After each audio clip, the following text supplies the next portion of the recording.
Labvakar, dārgie klausītāji! Šodien mums ir apziņas līmeņa paplašināšanas 15. seminārs, un šodien mēs runāsim par cilvēku un pasaules evolūciju.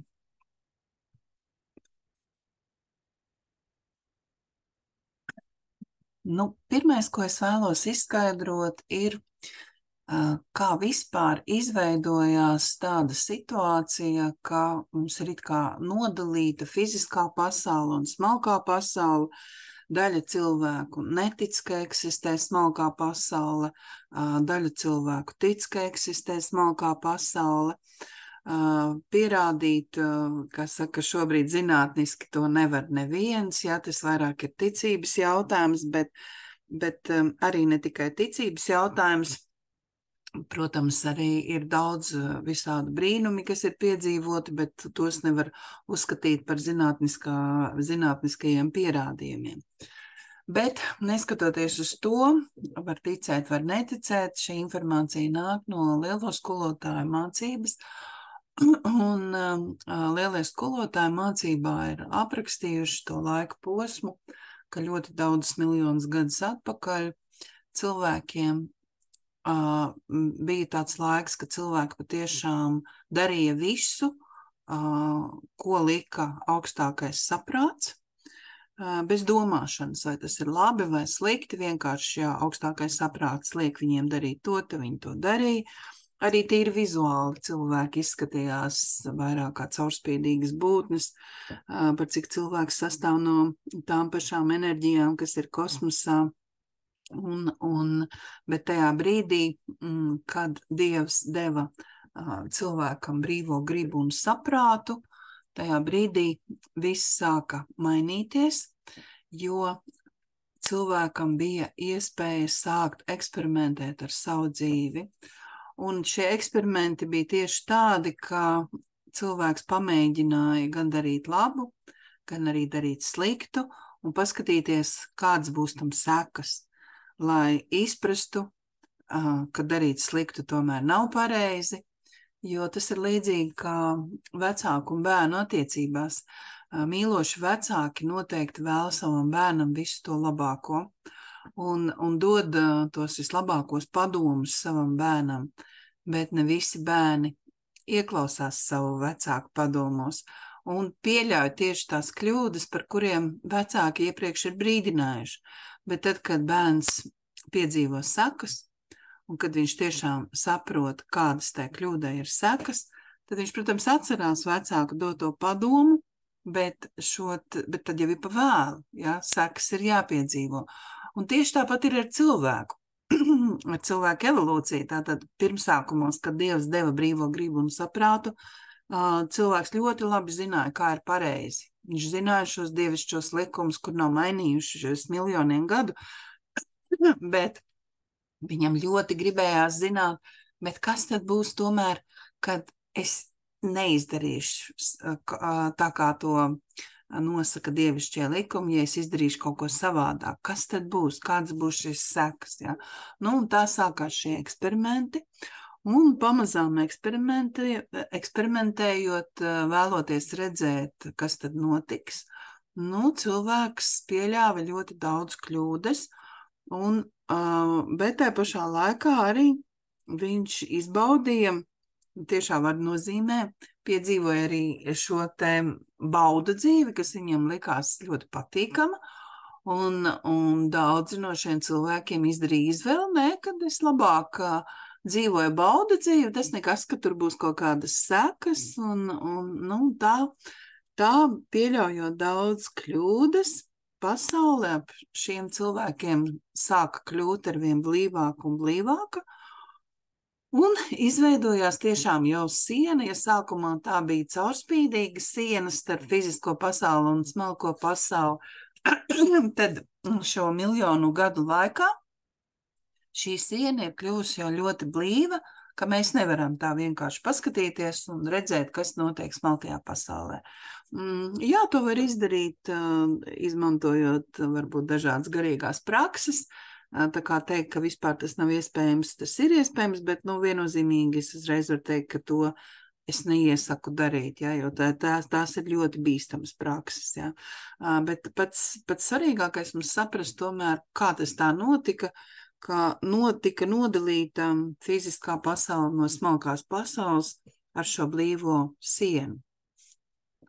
Tātad šis enerģiju blīvums, kas izveido šo blīvo sienu starp fizisko pasauli un smalko pasauli, rodas tieši no cilvēces izdarītām nepareizām izvēlēm, no sliktām cilvēciskām īpašībām, no sliktas nepareizas rīcības, no sliktām domām, no sliktiem vārdiem, no, kā saka, vērtībām, kas ir pretrunā dievišķajiem likumiem, un atsakoties no mūžīgajām vērtībām un pieķeroties tām laicīgajām vērtībām, kas ir baudu dzīve. Laicīgās vērtības ir baudu dzīve. Jo vairāk cilvēce šo daudzo miljonu gadu laikā sāk attālināties no Dieva, jo, protams, tā sienas starp fizisko un smalko pasauli kļūst arvien blīvāk un blīvāk. Un mēs šobrīd, kas esam iemiesojumā laikā, kad šī blīvā siena ir ļoti stipra un turpina vēl vairāk pastiprināties, jo cilvēce attālinās no Dieva arvien vairāk. Ja mēs kaut vai paskatāmies, kāda bija cilvēces attieksme pret Dievu, teiksim, 100-200 gadus atpakaļ un kāda ir tagad, ja, tad mēs viennozīmīgi varam teikt, ka liela daļa cilvēks iet pretējā virzienā.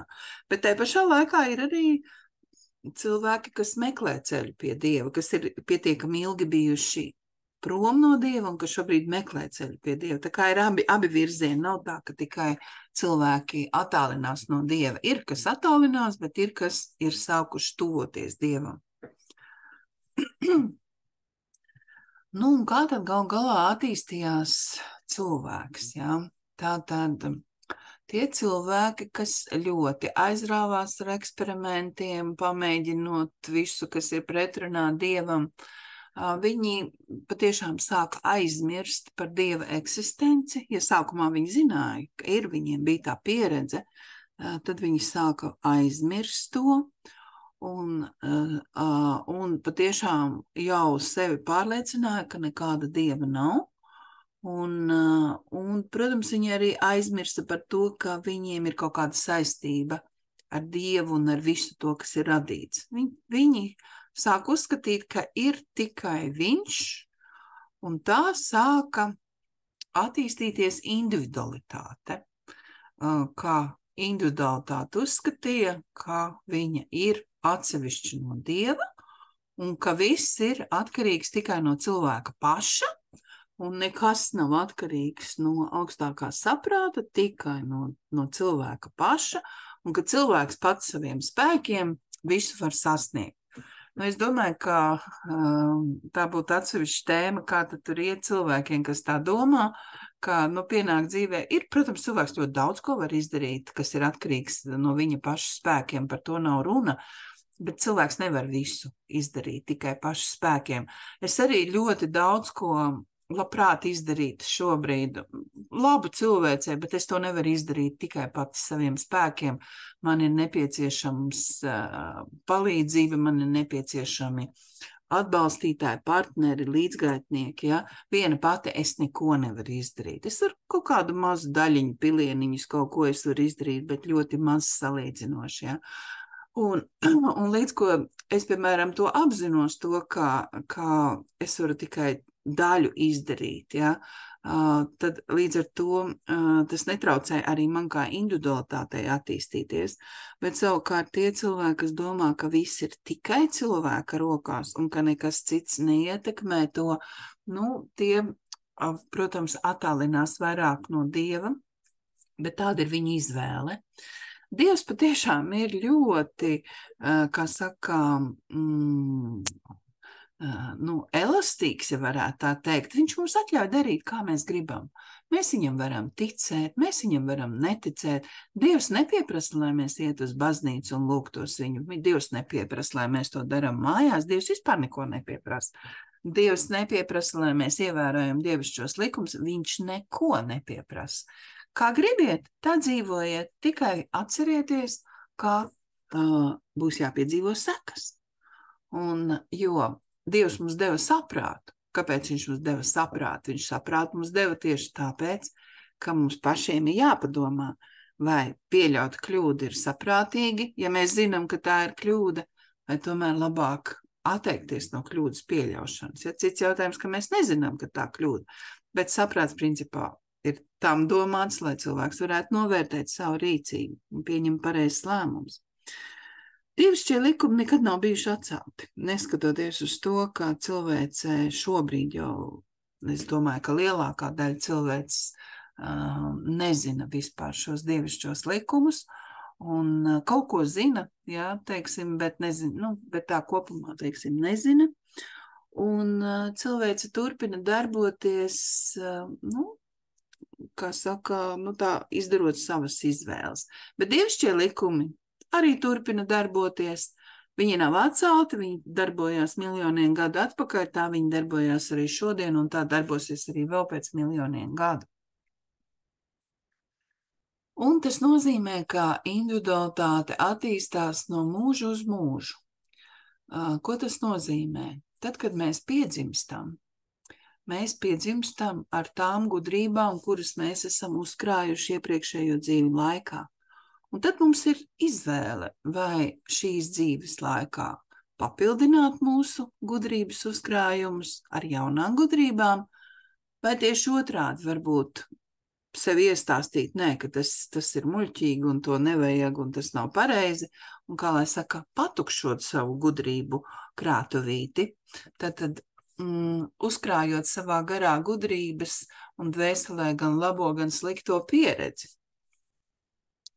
Un mūža beigās, tad ar tādu gudrību, ar kādu mēs atstāsim šo fizisko pasauli, kad nomirs mūsu fiziskais ķermenis, tad ar tādu gudrību mēs piedzimsim nākamajā dzīvē, kad iemiesosies mūsu gars jaunā fiziskā ķermenī.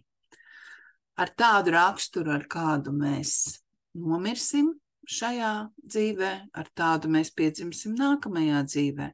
Ar kādu raksturu mēs nomirām iepriekšējā dzīvē, ar tādu raksturu mēs piedzimām šajā dzīvē. Un tāpēc tas dzīves vislielākais mērķis ir tieši audzināt raksturu, lai mūsos būtu šīs cilvēciskās īpašības, pozitīvās cilvēciskās īpašības, lai mēs prastu praksē ievērot cilvēciskās vērtības un lai mēs izprastu, kas ir laicīgas vērtības, paliekošas vērtības un lai mēs izprastu atšķirības starp laicīgām un mūžīgām vērtībām, jo šobrīd mūsdienās īstenībā, vismaz Eiropas Savienībā, bet es pieļauju, ka arī citās valstīs, šis vērtību jautājums īstenībā tiek tā kā prioritāte pasniegt arī mūsu valstī. Ļoti daudz retorikā politiķi izmanto vārdu vērtības. Tikai atšķirība ir tā, ka mums tās vērtības un izpratne par vērtībām ir atšķirīga. Un es varu teikt par sevi, ka tad, kad tajā laikā, kad Latvija stājās Eiropas Savienībā, es biju par visiem 100% par to, un vēl joprojām esmu par to, ka mums ir jābūt Eiropas Savienībā, bet tajā laikā es Eiropas Savienības vērtības izpratu pilnīgi savādāk. Man jāsaka, vai nu viņas ir pa šiem gadiem mainījušās, es to tā nezinu, es neesmu to tā tik ļoti pētījis, kas ir noticis Eiropas Savienībā, bet principā es redzu, ka tās vērtības, kas šobrīd nāk tā kā ar nosaukumu vērtības, ne visas, bet daļa no viņām no Eiropas Savienības man viņas nav pieņemamas, jo mana vērtības sistēma šobrīd atšķirās. Un, protams, nekas nav ideāls, man ir jāpieņem, kā ir, jo es, kā teicu, joprojām uzskatu, ka tas ir labi, ka mēs esam Eiropas Savienībā, bet, protams, man nav pieņemamas šobrīd visas vērtības, kuras tiek tā kā sludināts, ka tās ir Eiropas Savienības vērtības. Bet tā kā ir mūsu izvēle, kādas vērtības, kādām vērtībām mēs katrs sekojam un kā mēs audzinām to savu raksturu, jo visam būs sekas. Tas, kādus lēmumus mēs katrs pieņemsim, kādus pieņems lēmumus mūsu valsts valdība, parlaments, deputāti, tādas sekas būs arī mūsu mīļajai mazajai Latvijai, ja? Un šis laiks ir tāds īpaši saspringts, jo mēs redzam, ka notiek pārmaiņas visās jomās. Un tas ir labi, jā, tas ir šī laika rokraksts, ka patiešām pārmaiņām ir jānotiek visās jomās, bet viņām būtu jānotiek uz labo, ka būtu jāpaliek arvien labāk. Bet, laikam arī ir jāiziet cauri varbūt dažkārt tādam posmam, ka varbūt kaut kas tiek pilnībā iznīcināts, noārdīts, lai saprastu cilvēci, ka tā bija nepareizi, ka tā bija kļūda, un tad saprastu, kā tad vajadzēja to pareizi darīt, un tad veidot to pareizo, ja? Jau vēl te evolūcija arī notiek pa spirāli. Viņa nenotiek tādā taisnā līnijā, ja? Tas ir pa spirāli, ir augšup un ir lejup. Un ja mēs kaut vai paskatāmies mūsu mazo Latviju kopš 90. gadu sākuma, kopš neatkarības atgūšanas, mums arī ir gājis pa spirāli. Ir bijuši gadi, kad ir bijusi ļoti laba augšupēja, tad ir bijusi krīze, tad atkal mēs esam kāpuši augšup. Un šobrīd atkal ir tāds posms, kad man liekas, mēs ejam uz leju. Es nezinu, vai mēs esam sasnieguši zemāko punktu, vai tas vēl mums stāv priekšā, bet šobrīd mums ir jāiziet tas zemākā punkta posms, lai mēs atkal kāptu uz augšu. Un rodas jautājums, ja jau reiz Dievs deva cilvēkam brīvo gribu un saprātu daudzus miljonus gadus apakaļ, kāpēc cilvēki izdara tādu izvēli attālināties no Dieva? Un, protams, tas pamatā tā atbilde ir, kad cilvēkiem vienkārši iepatikās bauda dzīvi, iepatikās neievērot šos dievišķos likumus, un arī tas, ka viņi uzreiz neredzēja sava nodarījuma sekas, jo ļoti bieži cilvēks sava nodarījuma sekas piedzīvoja nevis tajā pašā dzīvē, bet varbūt tikai kādā nākamā dzīvē. Un tā kā cilvēks piedzimstot neatcerās iepriekšējās dzīves, jo Dievs ir žēlsirdīgs, ja mēs visi atcerētos iepriekšējās dzīves, tad mēs visi būtu, psihoneiroloģiskās slimnīcās, jo tas būtu mūsu psihē nepanesami, ja? Tā ir tā humānā puse no Dieva, ja, ka viņš mums ļauj aizmirst to, kas ir bijis iepriekšējās dzīvēs, bet mēs tajā pašā laikā sastopamies ar neparedzētām, negaidītām grūtībām, problēmām, nepatikšanām, slimībām un tā tālāk, kas uzdod lielos jautājumus. Kāpēc tas notiek ar mani? Kāpēc tas notiek ar mani? Kāpēc ar citiem tas nenotiek? Ja? Tā atbilde būtu, ja tu redzētu, ko tu esi darījis iepriekšējā dzīvē, tad tu saprastu, kāpēc tas šajā dzīvē notiek tieši ar tevi un nevis ar kādu citu. Dzīvojot baudās, mēs tātad cilvēci sāka aizmirst Dievu, bet bija cilvēki, kas atcerējās, un nebija tā, ka visi aizmirsa, un tā ir tā labā ziņa, ka vienmēr ir bijuši, kaut arī miljoniem gadu ir šie te eksperimenti, bet vienmēr ir bijuši cilvēki, kas ir turējuši sirdī Dievu un rūpējušies par to, lai Dievu neaizmirst. Un, protams, ik pa laikam ir nākuši iemiesojumā arī tādi augsti attīstīti gari, kā piemēram Jēzus, Buda un citi lielie skolotāji, kas atgādināja cilvēcei par Dievu, īpaši tajos brīžos, kad cilvēks tiešām likās, ka tūliņ aizmirsīs, ka tāds ir bijis. Un tie cilvēki, kas atcerējās par Dievu, sevi sāka mierināt, ka Dievs gal galā neko nesaka, un ja Dievs neko nesaka, tad jau varbūt tās nav tik slikti veikt tos pārkāpumus un kļūdas pieļaut. Tad arī, kā saka, Dievs ļāva šiem cilvēkiem pieļaut šīs kļūdas, bet arī šie cilvēki piedzīvoja sekas. teiksim, viens tāds spilgts svēto rakstu fragments ir Ijāba grāmata Bībelē. Ja jūs izlasīsiet Ijāba grāmatu, tad tur arī Ijābs uzdod šos jautājumus. Kāpēc? Kāpēc mani valdnieku, kas bija ļoti labs pret visiem saviem pavalstniekiem un rūpējās un tā tālāk, kāpēc mani piemeklēja tas, kad nelaime, ja, ļoti liela nelaime. Un gal galā viņš jau tomēr saprata.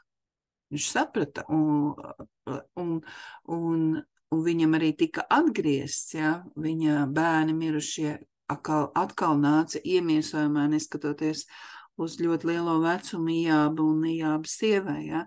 Tā kā viņam arī valsts tika atgriezta un tā tālāk, ja. Bet, jā, tas nāca caur šo te dziļo izpratni, kāpēc viņu piemeklē šī nelaime un ka mēs esam atbildīgi par to, kas ar mums notiek, pat ja mēs neredzam šo cēloņu seku sakarību.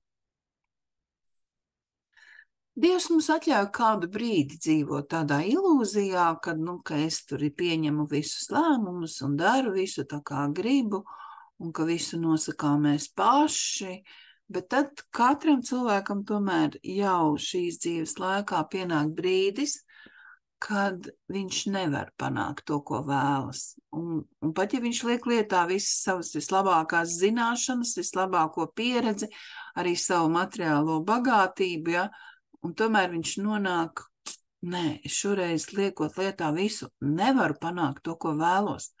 Man pietrūkst, kaut kas pietrūkst.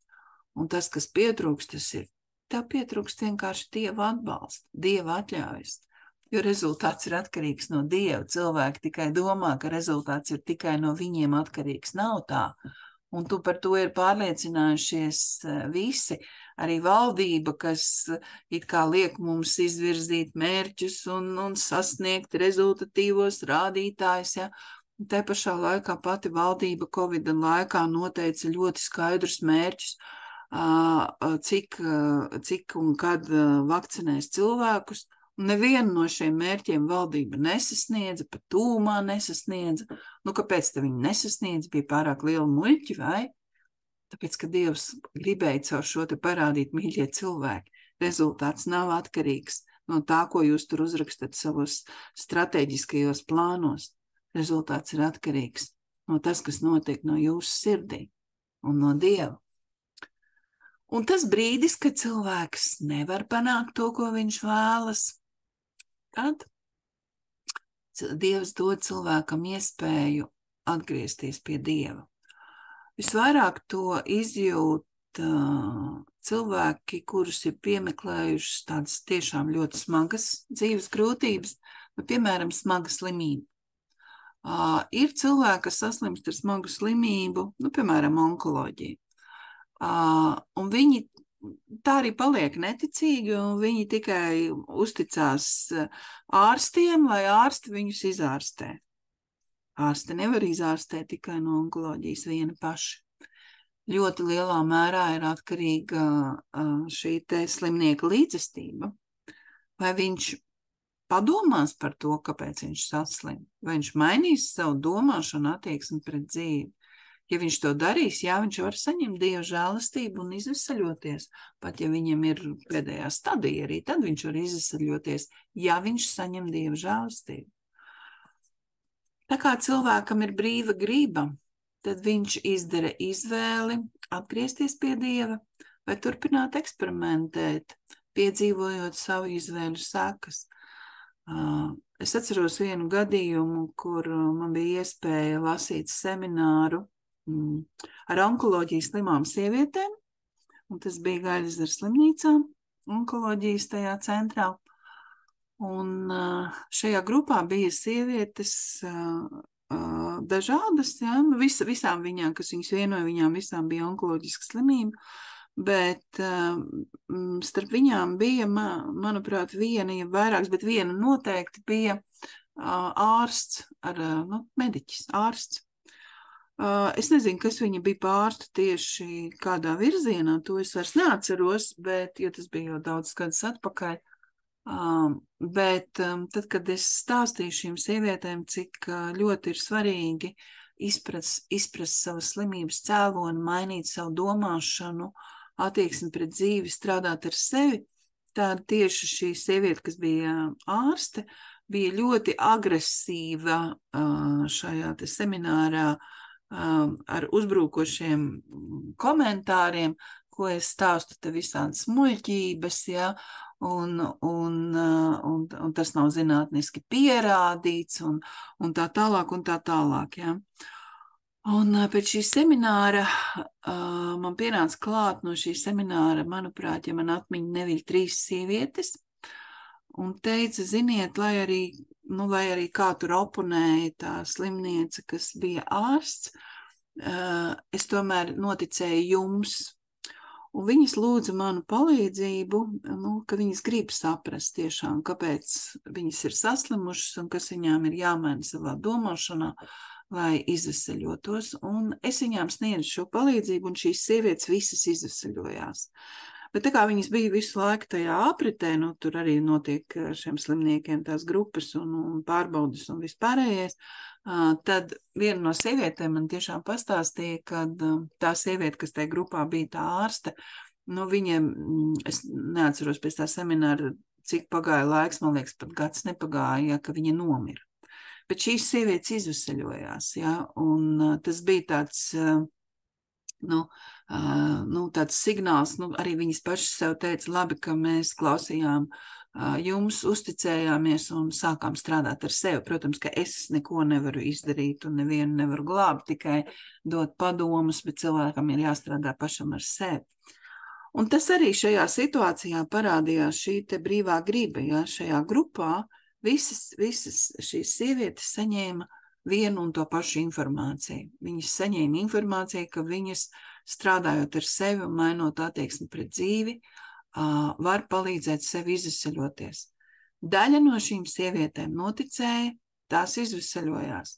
Daļa nenoticēja, tās nomira. Ja? Tā kā šādi izpaužās šī brīvā griba. Un cilvēks pats izdara izvēli, atgriezties vai neatgriezties pie Dieva, jo lai kā es tur varu ko stāstīt cilvēkiem, es nevienu nevaru piespiest ticēt Dievam.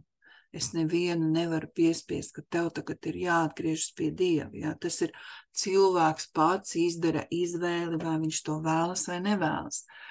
Teiksim, mums arī šobrīd tiek sniegta palīdzība onkoloģiskajiem slimniekiem Dvēseles miers projektā. Un es atceros vienu gadījumu, ka mums šajā grupā pievienojās sieviete, kur patiešām bija tāda īsta ateista un neticēja ne tādam dievam, ne smalkai pasaulē. Un viņa sākumā vispār, man liekas, bija apjukus, kur viņa atrodas un kas te notiek un ko te runā. Bet gāja laiks, viņa tomēr palika grupā. Un tad pēc laika šī sieviete teica milzīgu paldies, ka viņai ir atvērta pilnīgi cita pasaule, par kuru viņa vispār neko nav zinājusi. Un viņai ir atvērta šī citā pasaule un cik viņai tagad ir nesalīdzinām vieglāk dzīvot. Un, protams, arī tie veselības rezultāti uzlabojās. Jā. Bet viņa arī varēja izdarīt izvēli, par cik viņa tiešām tādām lietām neticēja. Viņi varēja izdarīt izvēli, ka nē, es tādā grupā nepiedalīšos, jo nevienam jau ar varu, ar spēku, nevienam neliek to darīt. Vai tā ir tava brīva izvēle, vai tu vēlies to uzzināt informāciju un strādāt ar sevi un mainīt savu domāšanu, vai nē. Tie, kas turpina joprojām šos te eksperimentus, paskatīšos, izdarīšu nepareizi, paskatīšos, kas tad būs. Viņi arī nespēs noticēt, ka Dievs ir arī katrā cilvēkā, un ka arī viņos, kas netic Dievam, kur ir varbūt tāda pārliecināta ateisti, ja viņiem pateiks, tevī arī ir daļa no Dieva, ja viņi tam neticēs. Viņi teiks, kur tad ir, parādiet man uz kompjūteru, vai kur, parādiet, kur tad viņš tur ir. Savukārt tie, kas sāk šo atgriešanās ceļu pie Dieva, Viņi arī piedzīvo šos pierādījumus. Teiksim, es sāku šo atgriešanās ceļu pie Dieva 2000. gadā, un tagad ir 2023. gada beigas, var teikt, es eju 23 gadus šo te ceļu, drusciņ mazāk. Jā, es pavasarī sāku iet šo te ceļu. Un tagad, kad es tā atskatos uz šiem 23 gadiem, un atceros, kāda es biju pirms tam, jā, tad, protams, ka pirms tam manī arī bija pilnīga neticība un noliegums attiecībā pret Dievu, bet kā es sāku lēnām šo te ceļu un ļoti uzmanīgi, nedomājiet, ka es uzreiz noticēju, ka ir Dievs, es ļoti uzmanīgi gāju uz priekšu, tā man arī deva Dievs iespēju piedzīvot dažādus brīnumus, un droši vien, ka diezgan dāsnus brīnums, jo es tā, ja padomāju, īstenībā jau es esmu ļoti daudz tos brīnumus piedzīvojis, un joprojām arī ik pa laikam man Dievs dod tādas zīmes un brīnumus, atgādina par sevi, lai es tā kā neaizmirstu, ka viņš ir, jā, un kad neskatoties uz visām grūtībām, ka viņš ir līdzās. Un tagad es esmu jau pa šiem gadiem tik tālu tikusi, ka tagad man nevarētu neviens ne ar kādiem zinātniskiem pētījumiem pierādīt, ka Dieva nav. Man to nevarētu neviens, jā. Tātad es savā ticībā esmu tik ļoti stipra, ka mani neviens nepārliecinās par Dieva neesamību, bet tajā pašā laikā es neesmu pievienojusies nevienai no reliģijām. Es nepārstāvu nevienu reliģisko konfesiju, bet ticībā es esmu ļoti stipra, jā. Tātad nevelti šis atgriešanās ceļš pie Dieva arī nav ātrs un viegls, bet tas ceļš tiešām ir kā magnēts. Es ļoti labi atceros to laiku, kad es sāku iet šo ceļu, un mans vīrs teica, ka viņam nepatīk tas, ka es to daru, un ka viņš teica, vai tiešām tu nevari būt tāda, kāda tu biji agrāk. Un es saku, nē. Vairs es nevaru būt tāda, kāda es biju agrāk. Es teicu, man vairs nav atpakaļceļa. Man vairs nav atpakaļceļa. Un es varu iet tikai uz priekšu. Tas, protams, bija grūts pārbaudījums manam vīram, ka viņam bija jāsamierinās ar to, ka es ne tikai pievēršos Dievam, bet ka es eju uz priekšu, ka es arvien vairāk un vairāk tuvojos Dievam. Bet ņemot vērā, ka dažus brīnumus, pat ne tikai dažus, bet pietiekami daudz brīnumus, kurus es piedzīvoju, arī mans vīrs bija liecinieks tam, ja, ka tas nebija tā, ka es tikai viena pati to piedzīvoju, kad liecinieks bija arī man vīrs, tad viņš sāka, protams, par tām lietām aizdomāties. Viņš, protams, atrada zinātnisku skaidrojumu, kāpēc tas tā ir noticis un tā tālāk, bet vismaz viņā vairāk nav tā pretestība, viņš, labi, ja tu esi izvēlējusies to ceļu iet, labi, ej, un kaut kādā brīdī viņš sāk arī atbalstīt mani un palīdzēt mani, jā, bet tas nenotika uzreiz, jā, tā kā tas magnēts, kas velk tevi iet uz priekšu, ir ļoti spēcīgs, jā, bet, ir cilvēki, kas te pašā laikā es tiešām zinu cilvēkus, kas ir sākuši iet šo ceļu un ir novirzījušies no šī ceļa, neizturot tos pārbaudījumus, nenoliekot tos dzīves eksāmenus, bet pēc laika viņi atkal tomēr kaut kādā brīdī atkal mēģina atgriezties, ja, jo, te dzīvē notiek viss tā, ka viņi saprot, ka tomēr, nav jau citu varianti, ja. Un tajā pašā laikā ir cilvēki, kuriem ir bailes iet šo ceļu, jo, protams, arī es varu apliecināt to, ka šis ceļš nav viegls, ir jāsastopās ar daudz dažādām grūtībām, bet, ja tu audz garā, tev ir arī šīs zināšanas, spēks, prasmes pārvarēt tās grūtības, un tas ir tas galvenais, jo principā jau tā apziņas paplašanāšanās nenotiek tā vienkārši. Tev ir jāpārvar grūtības, tev ir jākļūst gudrākam, tad notiek šī apziņas paplašanāšanās. Protams, ka tumsas spēki, kuru vadonis ir Sātans, dara visu, kas ir viņu spēkos, kopā ar saviem pakalpiņiem, visādos veidos mēģina cilvēku atturēt no došanās pie Dieva. Un tas notiek tādā veidā, ka piedāvā daudz brīnišķīgus kārdinājumus, teiksim. Reku, tev būs darbs, tu te pelnīsi, teiksim, 20,000 mēnesī, bet, nu, tu strādās no rīta līdz vēlam vakaram. Un cilvēks padomā, nu, es pastrādāšu varbūt 5 gadus, pelnīšu 20,000 mēnesī, 5 gadus reiz 20,000, ja cik tur sanāk, negribu tagad rēķināt, ja, bet pietiekama naudas summa. Nu, un tad pēc 5 gadiem es atgriezīšos pie Dieva, jo tagad man jāstrādā, man nebūs laika.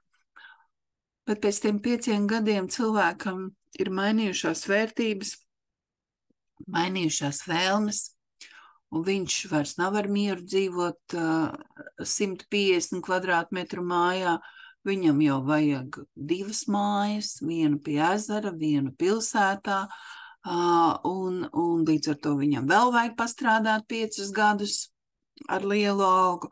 Un tā tas aiziet, kamēr cilvēks aizmirst par to, ka tāds Dievs ir bijis, un tikai tad, kad viņš nonāk pie sasistas silas, visbiežāk tas ir, ka veselība sajiet greizi, nu, vairs nespēja neko ārsti izdarīt, cilvēkam ir nauda, viņš ir gatavs maksāt, bet ārsti pasaka, piedodiet, nevaram palīdzēt arī pa jūsu lielo naudu, nevaram palīdzēt, nu, tad cilvēks vai nu, tas ir tas pēdējais brīdis, kad cilvēks vai nu atcerās tomēr, ka ir Dievs un ka viņš vēl var kaut ko mainīt, vai nu neko. Pamet šo pasauli. Daudz ir aicināto, bet maz ir izredzēto, jo jābūt ļoti stipram garam, lai pretotos tumsas spēku radītajiem kārdinājumiem. Mūsu pasaule ir pilna ar kārdinājumiem. Un patiešām var abrīnot tikai tos cilvēkus, kas spēj stipri nostāties šiem kārdinājumiem pretī. Ja? Piemēram, viens no izcilākajiem tumsas spēku izgudrojumiem ir spogulis. Kopš cilvēcei ir spogulis, cilvēki sāka skatīties spogulī un sāka kalpot, vergot savam ķermenim, ka ir jābūt ļoti skaistam ķermenim un visu laiku skatās spogulī, vai tur man nav kāda krunciņa parādījusies, un ja ir, tad ar kādiem krēmiem un ko daroties to krunciņu dabūnu nost un tā tālāk, jā. Un kopš cilvēks pievēršās savam izskatam, tik pārspīlēti, taisa plastiskās operācijas, maksā dārgu naudu. Nu, viņam kāds Dievs, viņam par Dievu nav laika domāt, viņam ir jādomā par savu izskatu, tā kā šis izgudrojums spogulis ir izcils. Un tajā pašā laikā ir cilvēki, neskatoties to, ka mājās, es domāju, šobrīd visiem ir spogulis, kas spēj paskatīties spogulī, jā, bet nevergot spogulim, nevergot savam izskatam, ja, kas spēj dzīvot harmonisku dzīvi un priecāties par šo iespēju, ka tu esi nācis iemiesojumā. Ceļš pie Dieva katram cilvēkam ir savādāks. Visi cilvēki ir pieļāvuši daudz kļūdas, bet Dievs piedod, ja tikai redz, ka cilvēks ir gatavs mācīties un atgriezties pie viņa. Teiksim, kad es arī tagad augot garā saprotu, ka es arī esmu pieļāvusi daudz kļūdas, bet tajā pašā laikā, ko var darīt? Es neko nevaru izmainīt savā pagātnē, es varu tikai nožēlot tās kļūdas, kuras šobrīd, tā viņas pilnīgi tā kā, jo tu tālāk tiec tajā garīgā ceļā, jo tev pilnīgi tās kļūdas tā kā iznirst. Tu pa viņām esi aizmirst, tu vispār neesi gadiem pa viņām domājis, bet viņas tā iznirst un parādās, un tu saproti ar savu apziņas līmeni, jā, es tad tā rīkojos, jā, cik tas bija nepareizi un tā tālāk, jā. Bet Dievs, kā lai saka, tā pieļautās kļūdas atpakaļ, tā negatīvā enerģija, jo, protams, atgriežās no tā izbēgt nevar, bet tā žēlsirdība no Dieva puses ir tā, ka, ja viņš redz, ka tu esi sapratis tās savas kļūdas un nožēlojas, viņš tās kļūdas atgriežās pie tevis daudz maigākā formā, tu nesaņem tik bargu to saucamo sodu, ja. Atnāk atpakaļ jebkurā gadījumā no tā izbēgt nevar, bet maigākā formā, un tas ir tas labais, ja. Tāpat laikā ir jāatcerās tas, ka Dievam uz katru cilvēku ir savi nodomi. Un mums nav zināmi tie nodomi, mēs varam apjaust, teiksim, es arī, man šķiet, es apjaušu, ka mana misija ir tiešām palīdzēt cilvēkiem paplašināt apziņas līmeni, un es to visādos veidos no dažādām pusēm mēģinu arī darīt, bet varbūt, ka Dieva nodoms arī attiecībā uz mani ir daudz plašāks nekā tā, kā es to šobrīd redzu, Un viņš dod iespēju katram cilvēkam augt garā, ja tikai cilvēks pats ir gatavs, pats to vēlas, un tie, kas izvēlas šo ceļu, paplašināt apziņas līmeni, viņi noteikti agrāk vai vēlāk piedzīvo arī tās saucamos dievišķos brīnumus. Katram tie ir savādāki, bet principā katrs to piedzīvo. Kaut vai smagi slims cilvēks izveseļojas un brīnās ārsti un brīnās citi cilvēki, bet viņš izveseļojās. Un zinātniski neko tur pierādīt nevar, jo tas varbūt ir redz gadījums, un ārsti arī nesaprot, ka citus ārstē ar tām pašām zālēm, kāpēc tieši šis cilvēks izveseļojās. Lūk. Tālāk es gribu pastāstīt par cilvēka ķermeņiem, jo tas arī ir būtiski saprast, lai izprast šo cilvēku evolūciju. Tātad visa pasaule sastāv no dažādām enerģijām. To viss tā kā pieņem, tur nav problēmas, bet tas, ko cilvēks nezina, ka arī cilvēks savā būtībā ir enerģija kopums, bet šīs enerģijas ir tik ļoti saspiestas, sablīvētas, ka šīs enerģijas veido mūsu miesu, ko mēs varam redzēt ar acīm un ko mēs varam patāstīt ar rokām. Bet tas, ko mēs varam patāstīt ar rokām un redzēt ar acīm, ir tikai daļa no cilvēka kopējā ķermeņa, tas ir fiziskais ķermenis. Bet fiziskais ķermenis nav viss cilvēka ķermenis, Tas ir tikai daļa fiziskais ķermenis.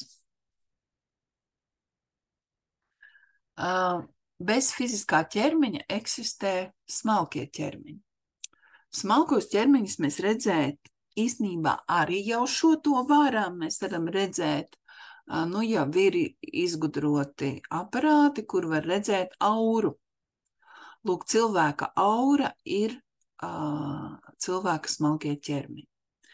Bet pat ja mums nav iespējas paskatīties savus smalkos ķermeņus uz auras aparāta, mēs varam just savus smalkos ķermeņus. Jo smalkais ķermenis tā ir dvēsele.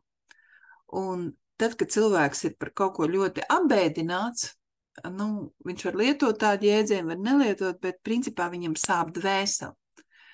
Ja cilvēks aizietu pie ārsta, ģimenes ārsta, un ģimenes ārsts pateiktu, kas tev kait, un cilvēks pateiktu, man ļoti sāp dvēsele, tāpēc, ka ir noticis tur tas un tas slikts, jo ir liels pārdzīvojums, tad ārsts saprastu, ka tur fizisko ķermeņu nav ko aiztikt, ka tur ir jāpalīdz cilvēka dvēselē, tad talkā nāk psihologi, kuru uzdevums ir dziedināt cilvēka dvēseli. Bet arī psihologi nav tik daudzi, kas apzinās, kas ir smalkie ķermeņi, un kas šajos smalkajos ķermeņos notiek. Tātad vistuvāk fiziskajam ķermenim ir ēteriskais ķermenis, kurā uzglabājas visas mūsu sliktās atmiņas. Psihologi zina, ka ir jāpalīdz savam klientam tikt vaļā no sliktajām atmiņām, to psihologi zina. Piemēram, veģetatīvā distonija, kas mūsdienās ir ļoti izplatīta, īpaši jaunu cilvēku vidū. Piemēram, cilvēks var izjust ļoti spēcīgas sirdsklauvas veģetatīvās distonijas laikā, bet ārsts pārbaudot, kardiologs pārbaudot cilvēku sirdi, pateiks, ne, jums viss ir kārtībā ar sirdi. Jums viss ir kārtībā. Un cilvēks teiks, bet es gandrīz nomiru. Man bija tāda sajūta, ka es gandrīz nomiru. Un kardiologs teiks, nē, jums viss ir kārtībā ar sirdi. Nākamais aiz ēteriskā ķermeņa nākamais smalkais ķermenis ir astrālais ķermenis, un astrālajā ķermenī uzkrājas visi pārdzīvojumi. Tad visu to, ko jūs pārdzīvojat, tas uzkrājas astrālajā ķermenī. Savukārt mentālais ķermenis nāk pēc tam, un tur uzkrājas visas sliktās domas. Tālāk jau pēc mentālā ķermeņa nāk vēl smalkie ķermeņi, piemēram, kauzālais ķermenis, bet tur vairs nekas slikts neuzkrājās. Tur uzkrājās visi labie darbi, labo darbu rezultātā radītā pozitīvā enerģija. Tātad tas negatīvais skar tikai 4 zemākos ķermeņus – fiziskais, ēteriskais, astrālais un mentālais ķermenis. Ja? Un ar šiem 4 zemākajiem ķermeņiem tad arī cilvēkam ir jāstrādā, lai palīdzētu sev evolūcionēt. Ja? Tieši ar šiem 4 zemākajiem ķermeņiem. Tātad cilvēku var uzskatīt par mikrokosmosu, un visumu var uzskatīt par makrokosmosu. Cilvēkā notiek visi tie paši procesi, kas notiek visumā, tikai samazinātos apjomos. Un kā jau es teicu iepriekš, tātad daudzas miljonus gadus atpakaļ, ļoti, ļoti senos laikos cilvēki izskatījās caurspīdīgi, viņi brīvi kontaktējās ar visām smalkā plāna būtnēm, ar eņģeļiem, ar elementāļiem, ja, kas ir līdz mūsdienām atnākuši caur pasakām, un pasakās elementāļi tiek saukt par rūķīšiem. Ja, tie ir elementāļi, ja. Un kādreiz, jā, šis senais cilvēks spēja ar visām šīm dzīvajām būtnēm kontaktēties. Mūsdienās tas vairs tā nav, jo mēs pirmkārt neredzam tās dzīvās būtnes. Mēs viņus varam sajust, ka mums kaut kas ir līdzās, bet mēs neredzam. Nu, tā ir liela žēlsirdība, ja Dievs mums atļauj redzēt. Tā kā principā pastāv tiem, kur ir... pastāv iespēja arī redzēt, bet tie jau ir, tā ir žēlsirdība, tie ir tie brīnumi, ko piedzīvo tikai daži cilvēki, ne visi. Kas tad būtu jādara, lai cilvēks un pasaule evolūcionētu, ja? Nu, tātad blīvumu starp fizisko pasauli un smalko pasauli var samazināt tikai atgriežoties pie Dieva, un ikdienas situācijās cilvēks sāk kontrolēt sevi, atceroties šos dievišķos likumus, ievēro, pieņem izvēles saskaņā ar dievišķiem likumiem. Jeb tā vienkāršāk runājot, cilvēks dzīvo pēc savas sirdsapziņas, jo, lai kā mēs esam attālinājušies no Dieva, sirdsapziņa mums saka gan tajos brīžos, kad mēs rīkojamies nepareizi, sirdsapziņa mums saka, ka tu tagad rīkojies nepareizi. Un klausot savu sirdsapziņu, mēs varam izdarīt arī pareizas izvēles.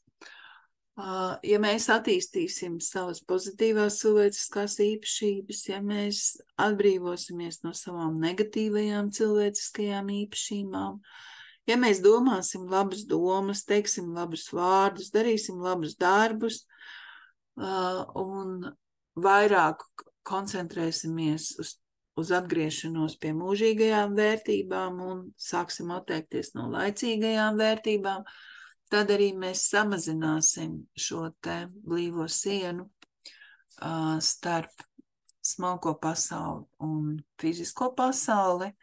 Un ja ne pārējie cilvēki, tad tas cilvēks, kas ir tik tālu ticis, pavisam tuvu Dievam, viņš jau redz to, kas notiek smalkajā pasaulē. Starp viņu vairs nav šī blīvā siena, jo tas ir tas, kas mums ir jāsaprot katram kā individam, ka tas ceļš pie Dieva mums katram ir individuāls. Mēs nevaram barā iet kopā, kompānijā. Mēs ejam katrs individuāli, bet mēs satiekamies. Jā, mēs satiekamies ar līdzīgas apziņas cilvēkiem, un mēs kopā varam izdarīt daudz laba. Bet tajā pašā laikā tā pieredze ieraudzīt to, kas ir smalkajā pasaulē, saprast šos dievišķos likumus, saprast daudzus, nonākt pie šīm gudrajām atklāsmēm, tā katram ir individuāli. Un tāpēc šis ceļš katram pie Dieva ir individuāls. Ja mēs tā skatāmies kopumā, tad cilvēcei vēl ir ļoti tāls ceļš ejams līdz Dievam, lai blīvā pasaule kļūtu atkal caurspīdīga, lai būtu tas, kas bija daudzus miljonus gadus atpakaļ. Tajā pašā laikā cilvēks ir izsmēlusi atvēlētos termiņus garīgajā izaugsmē, un šobrīd īpaši tas ir izteikts, ka cilvēks ļoti koncentrējas uz intelekta attīstību, atsakoties no ticības Dievam, un tad no Dievam nekas cits neatliek, kā piespiest cilvēci atgriezties pie sevis jau ar spēku, un tas notiek caur smagiem dzīves pārbaudījumiem, un daļu no šiem pārbaudījumiem mēs jau esam piedzīvojuši, teiksim, pandēmijas, mēs šobrīd piedzīvojām pirmo pandēmiju Covidu, kari, šobrīd tas ir tas, kam mēs ejam cauri, labi, mēs, paldies Dievam, pagaidām Latvijā karš nav, bet viņš ir ļoti tuvu mūsu robežām, un mēs šobrīd jau pat arī neviens no valsts un militāristi atzīst, ka tik smaga situācija, kāda ir šobrīd, nekad nav bijusi. Es nerunāju par 40. gadu, kad Krievija mūs okupēja, bet tieši šo gadu, pēdējo 20 gadu laikā, tik grūta situācija nav bijusi. Bet tas gan nenozīmē, ka mums nav jādomā sliktas domas, cerēsim, ka viss būs labi un ka mēs varēsim turpināt dzīvot brīvā, neatkarīgā Latvijā. Bet katrā ziņā, jā, šie notikumi, kas šobrīd pasaulē notiek, kur mēs kā maza valstiņa ļoti maz ko varam ietekmēt. Ja, mēs varam tikai tiešām kā pelītes papīkstēt, ka mums tur nepatīk tas vai nevajag darīt to un vajag darīt to. Un vēl kas ir vērojams, ja šobrīd arī dabas katastrofas, ja, ir daudz vairāk, ja, ir vulkāni izvirdumi, zemestrīces, ugunsgrēki, ir plūdi, viss iespējamais, ja, ir daudz biežāk un, gandrīz vai, es negribu teikt, ka katru dienu, bet, nedēļā reizi noteikti kāds kaut ko pasaka, kaut kur kaut kas akli ir noticis, ja, un tā. Tikai tad, kad cilvēks sapratīs savu lomu uz planētas Zeme un to planēti Zemi uzskatīs par savām īstajām mājām, tikai tad cilvēks patiešām sāks atgriešanās ceļu pie Dieva. Jo tālāk cilvēce tiks šajā ceļā pie Dieva, jo blīvā pasaule vairāk mainīsies, un cilvēks vairāk apzināsies savu saiti ar neredzamo pasauli, ar smalko pasauli, ar ugunīgo pasauli, un viss mainīsies, ja? Ekonomika mainīsies, izglītības sistēma mainīsies, veselības aprūpas sistēma mainīsies, viss mainīsies, ļoti mainīsies, jā. Bet to visu nosaka, jā, cilvēku kolektīvais apziņas līmenis. Cilvēkiem parasti nepatīk pārmaiņas. Reti ir tādi, kas ir gatavi tām pārmaiņām. Es kaut vai atceros 90. gadu sākumu, kad, es biju jauna tajā laikā un protams, es tā kā nebaidījos tajā laikā no pārmaiņām, jo likās, ka tiešām, jauns cilvēks jau ar visu tiks galā. Bet es ļoti labi atceros tā laika cilvēkus, kuri jau bija pirmspensijas vecumā vai pensijā, un kā viņiem tur bija, teiksim, cilvēkiem, kam bija krājgrāmatiņā uzkrāta nauda, pietiekami daudz nebaltām dienām, un pēkšņi šī nauda visu zaudēja vērtību, un visu mūžu cilvēki bija krājuši naudu, un pēkšņi tas viss pazuda, un cilvēki zaudēja darbu, un bija ļoti daudz, kuri īstenībā netika galā ar šo te pārmaiņu laiku, sāk lietot alkoholu un tā tālāk, ja. Tā kā nav tā, ka vienmēr cilvēkiem patīk pārmaiņas, ja? Jo pārmaiņu laikā cilvēks tiek izdzīts ārā no materiālās komforta zonas, un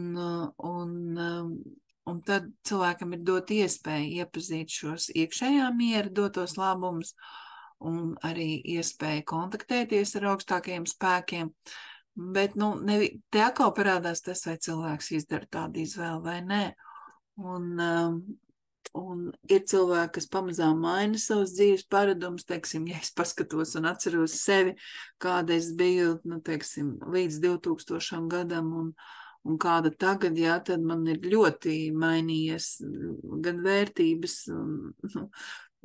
gan paradumi, ļoti ir daudz, kas ir mainījies, jā. Un tas galvenais, ka es atceros, ka es tajā laikā tur biju, varēju tur ātri aizsilties par visu kaut ko un tā tālāk, jā, tad tagad es varu, arī jau gadās izstādi arī šobrīd, bet tomēr es esmu nesalīdzinām harmoniskāk, mierīgāk nekā es biju tajā laikā. Un protams, kad es sevi apzinos to, ka tas, kā ir tagad, tas man patīk daudz labāk, kaut gan materiāli, ja es skatos, jā, tais laikos man materiāla labklājība bija augstākā līmenī nekā tagad, bet es saprotu, ka tas tā nav galvenā vērtība, paēdis, es siltumā, es apģērbies, es, visi kārtībā, ja. Un tā būs arī ar tiem citiem cilvēkiem, kas izdarīs šo te izvēli tomēr tuvoties Dievam, viņi pamazām mainīs savus dzīves paradumus, samazinās savas vēlmes, jo viņi par augstāku, prioritāti sevi izvirzīs, atrasties šajā iekšējā mierā ar sevi un atrasties iekšējā mierā ar apkārtējo pasauli, ja. Teiksim, man, protams, arī nepatīk visi tie notikumi, kas notiek šīs kara darbības zonas un arī tā apzināšanās, ka tas karš varētu arī skart mūsu mazo Latviju un tā, bet tā pašā laikā manī nav nekādas ne panikas, ne bailes, ja. Es vienkārši saprotu to, ka, ja mans gars gribēs iegūt tādu pieredzi, kara pieredzi, tad tas notiks neizbēgami, jo mans gars to tādu izvēli būs izdarījis, ja? Bet varbūt, ka mans gars grib iegūt kaut kādu pavisam citu pieredzi. Tā ir tā paļaušanās uz Dievu, ka, lai kas arī notiktu, ka es to pieņemšu un saglabātu šo te iekšējo mieru visās situācijās. Tātad mums katram ir pienācis laiks tiešām atgriezties pie Dieva, jo citādi mēs paši sev radīsim apstākļus jaunām ciešanām. Mums nav tādēļ, lai atgrieztos pie Dieva, jābēg no laicīgās dzīves, mēs varam dzīvot tur, kur dzīvojam, strādāt tur, kur strādājam, atrasties tajā ģimenē, kurā esam. Mums nekas nav tāds jāmaina, mums nav jāskrien dzīvot uz mežu vai kalnos. Mums jāatrodas tur, kur mēs esam. Bet mums ir jādzīvo tajā vietā atbilstoši dievišķajiem likumiem. Bet, lai mēs varētu dzīvot atbilstoši dievišķajiem likumiem, mums ir jāapgūst dievišķā zinātne, un šīs gūtās zināšanas ir jāpraktizē ikdienas situācijās. Tikai tad mēs spēsim visu, kas pasaulē notiks, uzņemt ar mierīgu prātu, paplašinot savu apziņas līmeni. Jā, tikai tā. Un tad es mēģinu ar šiem semināriem, kurus es vadu, mēģinu pa drusciņai, pa mazai krīpatiņai arī jums nodot šos gudrības graudus, kurus es esmu sapratusi, un kopā augsim garā. Tas ir arī viss, ko es gribēju par šo tēmu pastāstīt. Paldies par jūsu uzmanību, paldies, kas atbalsta Sokrāta tautskolu ar ziedojumiem, un uz tikšanos apmēram pēc mēneša. Lai visiem labs prāts! Atā!